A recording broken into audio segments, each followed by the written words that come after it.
मुझे प्यार होने लगा। অভিনেত্রী সেলিনা জেটলি ব্যক্তিগত জীবনে একাধিক চ্যালেঞ্জের মুখোমুখি হয়েছেন।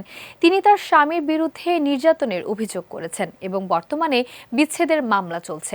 ২০২৪ সাল থেকে সংযুক্ত আরব আমিরাতে তার ভাই আটক রয়েছেন, যিনি একজন ভারতীয় সেনাবাহিনীর কর্মকর্তা। এমন কঠিন পরিস্থিতিতে মানসিক চাপ থাকা স্বাভাবিক, কিন্তু সেলিনা জানিয়েছেন তিনি নিজেকে মানসিকভাবে শক্তিশালী করার চেষ্টা করছেন।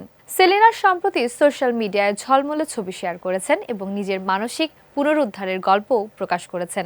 তিনি জানান, এমন দিনও এসেছে যখন তিনি একা একা কেঁদেছেন, বুকের ভেতর হুহু করেছে, মনে হয়েছে লড়াই ছেড়ে পালিয়ে যাওয়া ছাড়া উপায় নেই। কিন্তু তিনি তা করেননি, বরং নিজের সঙ্গে একাত্ম হয়ে শান্তি খুঁজেছেন।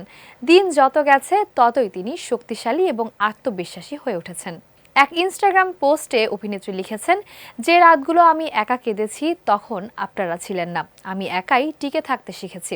তাই এখন আমাকে হাসতে দেখলে বুঝবেন এই পথটা সহজ ছিল না। সেলিনা আরও জানিয়েছেন, তার মুখের হাসি আদতে অনেক যন্ত্রণা দিয়ে তৈরি, যা তিনি অর্জন করেছেন। তিনি বলেন, দুনিয়ার পেছনে ছুটে লাভ নেই, নিজের কাছেই ফিরে আসা প্রয়োজন। নিজের কাছে ফিরে এসে নিজেকে সারিয়ে তোলার চেষ্টা করুন।